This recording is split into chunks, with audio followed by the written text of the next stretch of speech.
Halo semua, izinkan saya memperkenalkan diri, Taruna Media Politeknik Pengadilan Indonesia jurusan Keimigrasian. Nama Putri Lestari, NPT 2022-2612-21, Prodi Hukum Keimigrasian. Belakangan ini ramai nih dibahas soal rencana pemerintah yang akan menerima sekitar 1.000 pengungsi asal Palestina.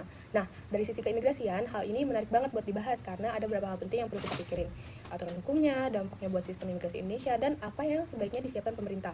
Pertama-tama, kita bahas dulu soal aturan yang berlaku. Indonesia itu sebenarnya belum ratifikasi Konvensi Pengungsi tahun 1991 dan Protokol 1967. Jadi, status pengungsi di sini masih diatur pakai aturan nasional, salah satunya Perpres nomor 125 tahun 2016 tentang penanganan pengungsi dari luar negeri, di mana pemerintah itu berhak menampung, memantau, dan memulangkan pengungsi, namun semua itu masih di bawah kerangka hukum nasional.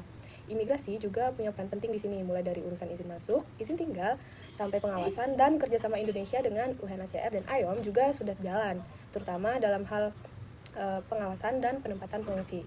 Tapi, begitu pemerintah mau menerima pengungsi Palestina yang jumlahnya cukup banyak ini, muncul pertanyaan besar, yaitu bagaimana status hukumnya, gimana izin tinggalnya, siapa yang mengawasi, dan disinilah tantangan terkait regulasi imigrasi muncul. Ada beberapa hal penting, diantaranya yaitu status dan izin tinggal. Karena belum mengikuti konvensi pengungsi, status mereka nggak otomatis pengungsi seperti di negara lain. Jadi harus ditetapkan apakah di Indonesia ini mereka dapat izin tinggal sementara atau bentuk izin tinggal lainnya. Selanjutnya yaitu koordinasi antar lembaga.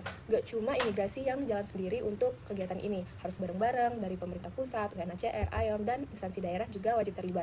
Selanjutnya yaitu sumber daya dan integrasi. Kalau mereka tinggal di sini sementara, apakah mereka bisa bekerja? Dapatkah mereka akses kesehatan? Ini semua perlu sistem administrasi yang jelas supaya nggak jadi beban sosial. Selanjutnya, status sementara tanpa kepastian. Dari sebelum-sebelumnya, banyak pengungsi Indonesia yang sudah bertahun-tahun nunggu penempatan ke negara lain atau kembali ke negara asal mereka.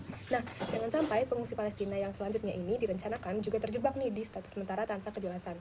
Dan yang terakhir yaitu kesiapan sistem imigrasi. Sekarang ini, Indonesia lagi memperketat pengawasan WNA, misalnya wajib hadir langsung buat perpanjangan izin tinggal.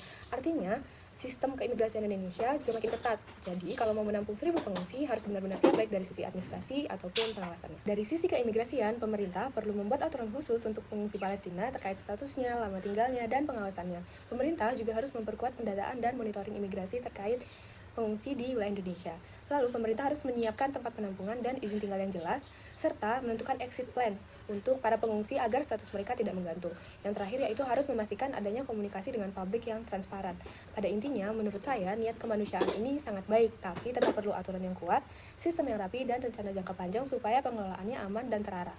Menurut saya, Indonesia sebenarnya belum sepenuhnya siap untuk program ini, baik dari sisi regulasi, sistem, dan sumber daya. Masih banyak hal yang perlu diperkuat dulu agar niat kemanusiaan ini bisa berjalan dengan aman, tertib, dan sesuai dengan aturan keimigrasian.